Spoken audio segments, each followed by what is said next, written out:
2024년 설 명절입니다. 귀한 아침 하나님의 은혜가 우리 온 성도님들에게 충만하시기를 축원합니다. 예레미야 선지자의 고백이 있습니다. 토기장이신 하나님, 하나님께서는 토기장이라고 예레미야는 고백합니다. 토기장이는 흙으로 자신이 만들고자 하는 토기를 짓습니다.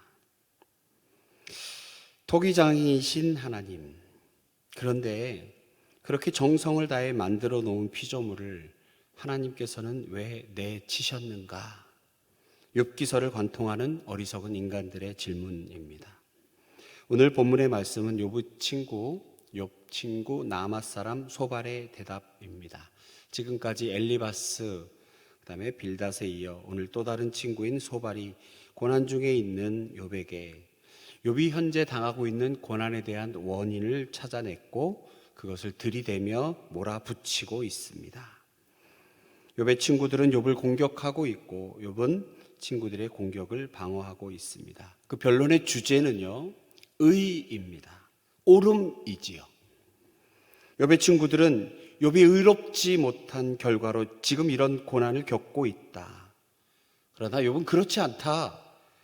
여러분, 그런데 오늘 본문도 그렇고 엘리바스나 빌닷의 이야기도 가만히 들어보면 틀린 말은 아닌 것 같습니다. 구구절절 맞는 말 같기도 합니다.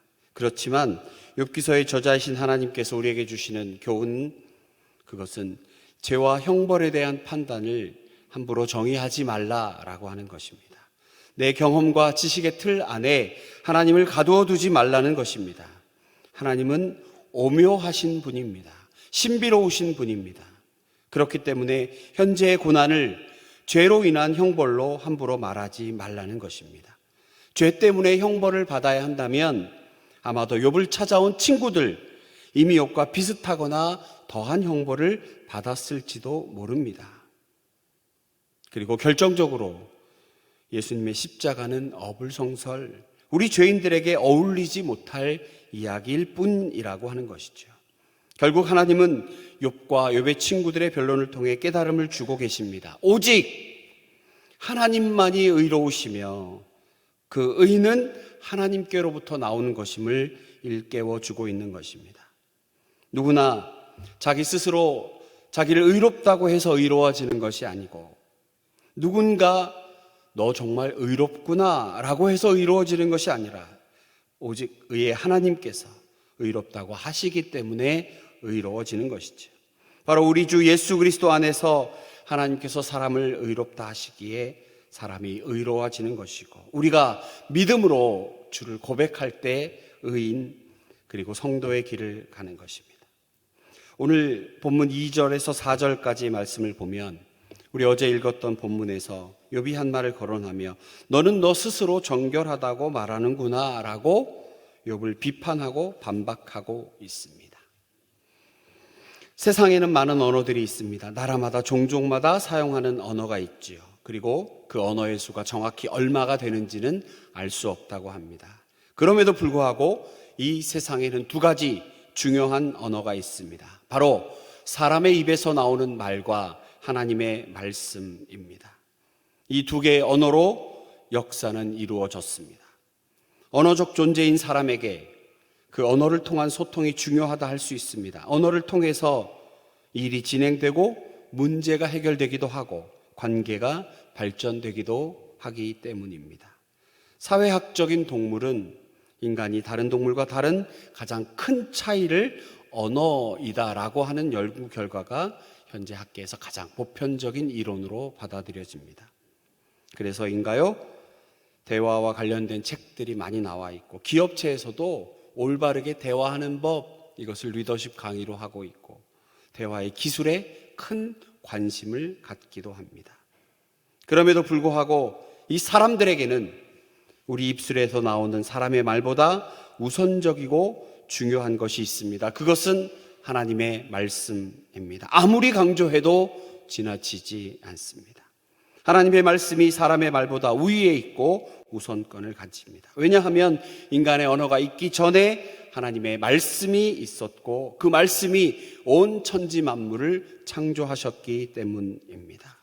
궁극적으로 하나님의 말씀이 인간의 본질적인 문제인 죄 문제를 해결해주고 영원한 구원에 이르게 하는 지혜를 주시기 때문입니다. 언어적 존재인 사람이 바른 말을 하고 선하고 지혜롭게 하는 것도 중요하지만 하나님 말씀 앞에서 하나님의 영원한 구원을 경험하고 하나님의 말씀에서 온전한 말을 배우고 말하며 사는 것이 중요합니다. 그러므로 하나님의 말씀을 존중하고 인정하고 말씀과 함께 그 길을 걸어가야 할 것입니다. 오늘 설 명절을 맞이해서 오늘 자녀들도 만나고 또 손자 손녀도 만나시거든 여러분 부탁드립니다. 공부 잘해라. 결혼은 언제 하냐? 취업은 됐냐? 이런 거 물어보지 마시고 하나님의 말씀인 성경 읽는 습관을 가져보면 어떻겠느냐라고 말씀하시고 반드시 세뱃돈을 두둑히 주시기를 바랍니다. 아멘입니다. 여러분 오늘 본문을 보면 소발의 이야기가 틀린 말이 아닌 것 같습니다. 여러분 7절에서 9절 한번 볼까요? 함께 제가 봉독하겠습니다. 11장 7절에서 9절까지 제가 봉독하겠습니다. 내가 하나님의 오묘함을 어찌 능히 측량하며 전능자를 어찌 능히 완전히 알겠느냐. 하늘보다 높으시니 내가 무엇을 하겠으며 수월보다 깊으시니 내가 어찌 알겠느냐. 그의 크심은 땅보다 길고 바다보다 넓으니라. 하나님의 지혜와 행하심은 오묘함 그 자체입니다. 인간의 판단이나 지혜로 측량할 수 없습니다. 그러니 신비롭다라고 말할 수밖에 없습니다. 이 측량할 수 없는 신비로운 하나님의 은혜가 예수 그리스도께서 성육신 하셔서 십자가에서 우리를 구원하신 것이고 그 하나님의 섭리 안에 우리가 인생을 그려가는 것입니다. 제가 어젯밤에 말씀을 준비하면서 원고를 쓰다가 좀 복잡한 내용을 썼다가 이 아침에 복잡한 내용을 하게 되면 앞에 뒤에 말이 다 잊어지실 것 같아서 그 말은 생략하고 중요한 이야기, 여러분 잊지 마셔야 될 것들을 한번 말씀드려 보겠습니다. 사실 무슨 말씀을 드리려고 했냐 하면 우리는 하나님의 통치 아래에 살고 있거든요. 그것을 영광의 통치, 은혜의 통치, 능력의 통치라고 보통 구분을 합니다. 영광의 통치는 우리가 궁극적으로 이루어야 할 소망의 나라, 하나님 나라, 미래가 우리 소망을 바라보는 통치, 영광의 통치입니다. 물론 지금도 하나님은 영광 받으시고 영화롭게 통치하십니다. 그런데 우리 삶 가운데 능력의 통치하심을 날마다 경험하고 살아야 합니다. 그러려면 반드시 은혜의 통치를 경험해야만 능력의 통치가 내 삶에 구체적으로 드러납니다.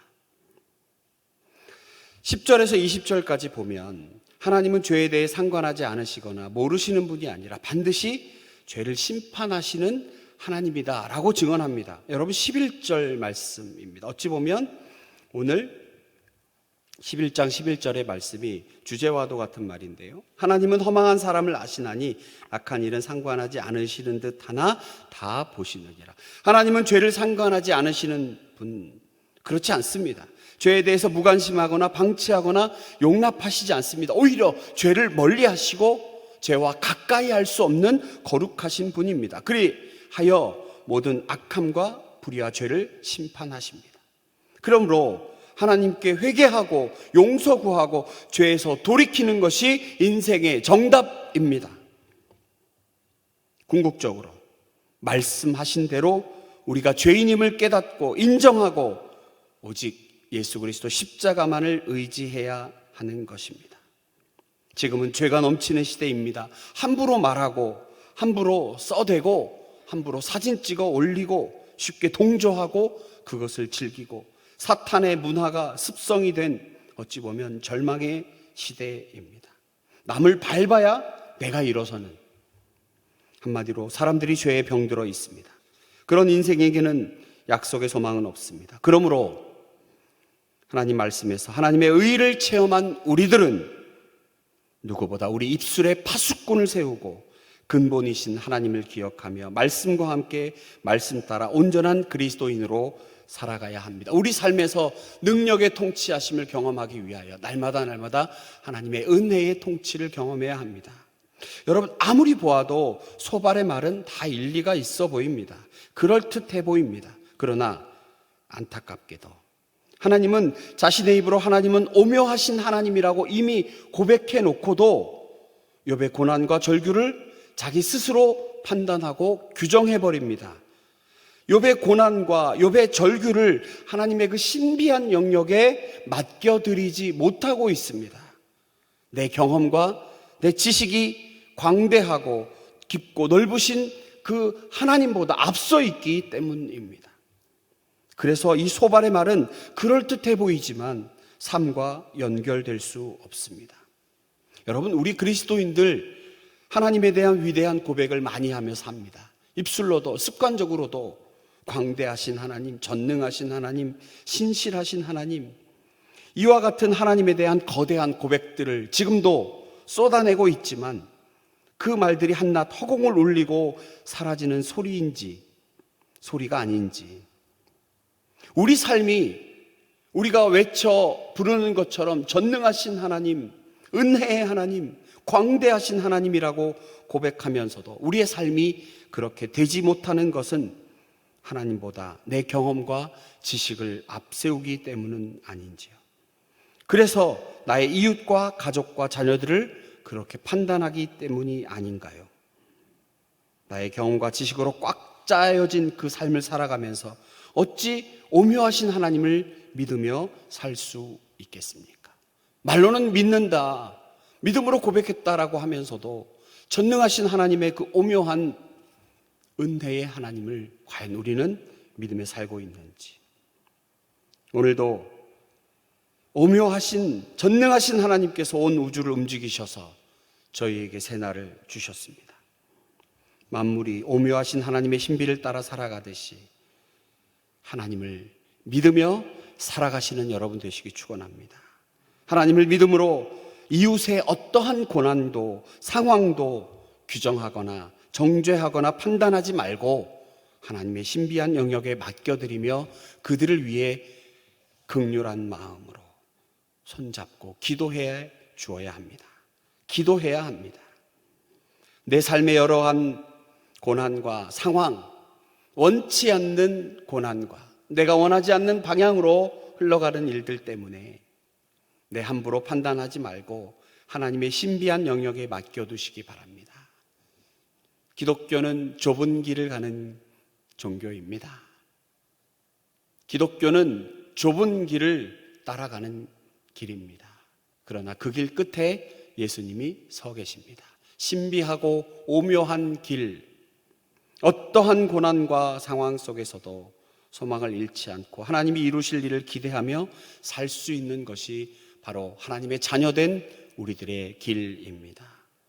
그것이 우리들의 사명 되는 것입니다. 여러분들의 입술로 전능하신 하나님, 그 오묘하신 하나님, 신비로우신 하나님, 그 하나님이 오묘하고 신비롭고 감히 헤아려 할 수 없기 때문에 저와 여러분 같은 죄인 우리들을 위하여 당신의 아들 예수 그리스도를 이 땅에 주시고 우리를 구원하신 것 아닙니까? 그러므로 오늘 귀한 명절 사랑하는 가족들과 함께 이 예수님 이야기를 마음껏 했으면 좋겠습니다. 축복의 언어가 우리 모임 가운데 넘쳐나기를 축원합니다. 전능하신 하나님, 은혜의 통치를 경험하는 한 해가 되자라고 격려하고 축원하시는 우리 성도님들 되시기를 바랍니다. 무엇보다 예수님 근처에 있어야 합니다. 하나님 곁에 꼭 붙어 있어야 합니다. 은혜의 통치를 경험하는 한 해가 되기를 소망하며 우리 이웃과 내 삶에 나타나는 수많은 일들에 너무 그렇게 떠들썩하지 말고 전능하신 하나님, 좁은 길 뒤에 서서 손 벌려 우리를 안아주시는 그 하나님을 마음껏 기대하시는 여러분 되시기를 축원합니다.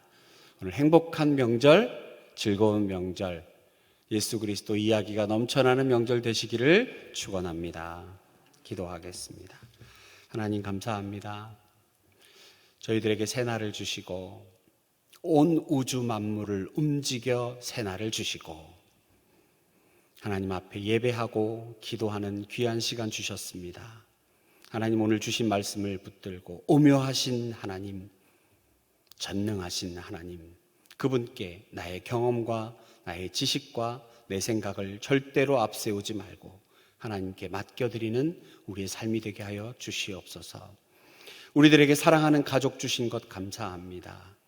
이 귀한 가족들과 함께 오늘 축복의 언어가 넘쳐나기를 소망합니다. 전능하신 하나님의 은혜의 통치를 마음껏 이야기하기 원합니다.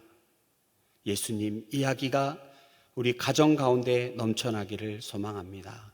그리하여 방황하여 잠시 떠나 있던 자녀들이 있다면, 그리고 여러 가지 이유로 삶의 고난 속에 어려움 당한 사랑하는 가족들이 있다면 예수님 만나 회복되는 놀라운 역사가 오늘 우리 모임들 가운데 넘쳐나기를 소망합니다. 주여 긍휼을 베풀어 주시옵소서. 우리의 기도를 들어 응답하여 주시옵소서. 예수님 거룩하신 이름으로 기도하옵나이다.